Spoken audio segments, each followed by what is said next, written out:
Bonjour, dans cette vidéo, on s'interroge, est-ce qu'on peut mémoriser vite?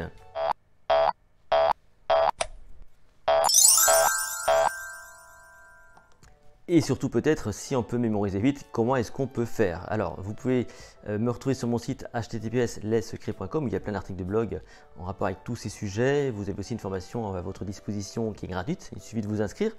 Vous pouvez liker cette vidéo, la partager, vous abonner à la chaîne YouTube, activer les notifications. On va commencer par s'interroger, qu'est-ce qui permet donc de mémoriser vite? Et d'abord, ça veut dire quoi mémoriser vite?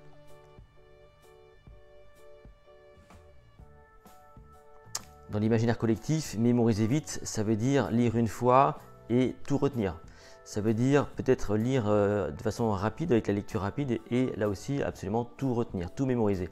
On a tous en tête, si vous voulez, ces prodiges, des personnes qui ont des particularités, hein, on appelle ça souvent le syndrome savant, on appelle ça le syndrome savant, hein, et des types comme Rainman qui a priori pourraient comme ça retenir extrêmement vite. Alors là-dessus, j'ai plusieurs anecdotes à vous raconter. La première, c'est que s'agissant du film Rain Man, vous avez peut-être déjà vu ce passage où Dustin Hoffman fait tomber une boîte d'allumettes par terre et lorsqu'il voit les allumettes, il donne tout de suite le nombre d'allumettes qu'il y a là par terre. Et on a la sensation que ce type de personne est capable comme ça donc de dénombrer rapidement le nombre d'informations en un clin d'œil.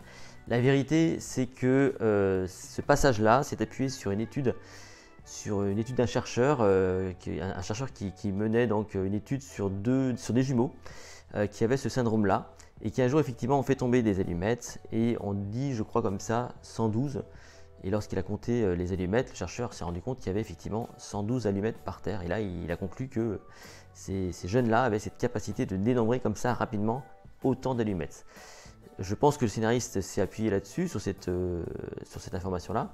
Mais quand on va plus loin dans l'étude, on se rend compte que, en fait, c'est pas tout à fait ça qui s'est passé. C'est que ces deux jeunes-là ils ont des TOC, ils ont des manies, ils ont aussi des phobies, enfin tous ces trucs-là. Et notamment, ils ont cette boîte d'allumettes qui leur appartient. Et chaque soir, a priori, ils comptent et recomptent pour être sûr qu'il y a bien les 112 allumettes. Donc le jour où ils la font tomber, quand ils disent 112, en fait, ils expriment une espérance en disant « j'espère qu'il en reste 112 ». Donc ils n'ont pas deviné, c'est juste qu'ils ont juste exprimé qu'il y avait 112 allumettes. On n'est pas capable comme ça, si vous voulez, de dénombrer aussi vite. Maintenant, est-ce qu'on est capable de mémoriser vite? Une étude, encore une fois, a été faite. On s'est demandé, est-ce qu'on peut comparer un groupe de jeunes avec des personnes âgées? On a donc mis en concurrence des jeunes de 20 ans contre des personnes âgées de plus de 70 ans et on leur a demandé comme ça de mémoriser une poésie. On leur a donné 15 minutes pour mémoriser une poésie, chacun dans son groupe. Et lorsqu'on demande aux uns et aux autres donc de restituer la poésie, eh bien sans surprise, les jeunes de 20 ans donc obtiennent un meilleur score que les plus âgés. L'étude ne s'arrête pas là. On continue l'étude parce que forcément les personnes âgées se disent bon bah c'est fichu, on n'est plus capable de retenir ou voilà on perd des neurones. Mais l'étude ne s'arrête pas là. On demande donc aux uns et aux autres de reprendre l'exercice, sauf que là on laisse un temps libre, on n'impose plus les 15 minutes. Et qu'est-ce qu'on remarque? On remarque que les personnes âgées mettent 2 à 3 fois plus de temps que les plus jeunes. Et par contre lorsqu'on interroge les uns et les autres, on se rend compte que les scores sont quand même très similaires. Donc, conclusion, a priori, à 20 ans, on mémorise plus vite qu'à 70 ans, et dans les deux cas, donc on est capable de mémoriser. Alors, c'est quoi l'explication de tout ça?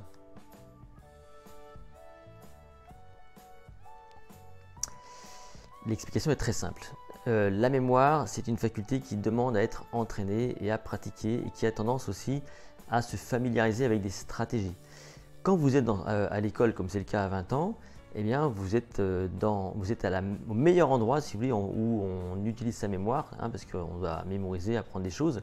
Alors que quand vous avez 70 ans, eh bien, vous êtes sorti de tout ça.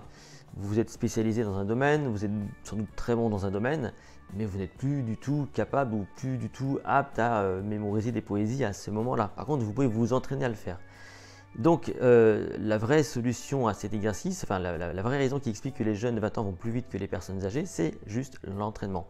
On peut mémoriser vite dès lors qu'on s'entraîne et qu'on automatise des pratiques et des tâches. C'est ça la grande leçon. Je vais vous raconter une anecdote. J'ai souvent fait des émissions de télévision, comme ici à l'écran, pour C'est pas sorcier, où je devais mémoriser donc des jeux de cartes, des cartes à jouer. Et dans les faits, mémoriser un jeu de cartes, c'est très compliqué. Tout ce que vous avez à faire, c'est donc d'inventer une méthode ou d'appliquer une méthodologie qui vous permet de traduire les cartes à jouer et ensuite les combiner entre elles pour faire des histoires. Voilà, c'est un peu ça l'idée. Et donc moi, ça, j'ai présenté ça à la télévision. J'étais face à Fred, l'animateur, qui lui, effectivement, au bout d'un certain nombre de cartes, 6 ou 7, commençait à se mélanger les pinceaux, quand moi, effectivement, je mémorisais tout le reste. Et donc ça, c'est possible parce que je suis arrivé complètement préparé avec ma méthodologie pour mémoriser des cartes à jouer relativement rapidement, en tout cas pour l'émission. Et c'est comme ça que j'ai pu faire cette démonstration. Donc, on mémorise vite dès lors qu'on applique des stratégies qu'on a automatisées. Et ça, c'est hyper important donc de bien le comprendre. Alors, en pratique, qu'est-ce qu'on peut faire de tout ça? La première chose, je pense que déjà, il ne faut pas perdre de vue que l'enjeu, c'est pas tellement de mémoriser vite, mais c'est de mémoriser bien. Quand vous travaillez sur l'art de la mémoire, vous développez des stratégies, vous les appliquez et forcément, au bout d'un moment, vous devenez habile avec le traitement des informations.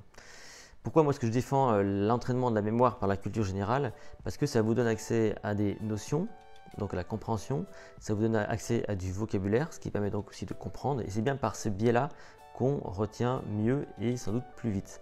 Après, il y a effectivement des stratégies. Les stratégies, vous les connaissez ou pas, il y a les méthodes des lieux, table de rappel, il y a les mind maps, il y a les sketch notes, il y a toutes ces choses-là et que si vous voulez que ce soit efficace, eh bien vous devez les automatiser pour que ça devienne une seconde nature. C'est comme pour faire la musique, c'est comme pour nager, c'est comme pour faire du vélo, il faut que vous automatisiez la pratique pour que vous puissiez l'utiliser sans trop y penser, ce qui implique au final donc de se faire confiance. Et une des grandes clés sans doute de la mémorisation, c'est la confiance en soi. Être apte à se faire confiance pour sans doute pas tout le temps revenir sur la même information et se dire que voilà, ça va revenir et mettre en place des bonnes stratégies pour que ça fonctionne bien. Si cette vidéo vous a plu, n'hésitez pas à la liker, à la partager. Vous me retrouvez également sur mon site https://lessecrets.com. Vous avez, je vous rappelle, une formation gratuite à télécharger. Quant à nous, donc, on se retrouve dans une toute prochaine vidéo.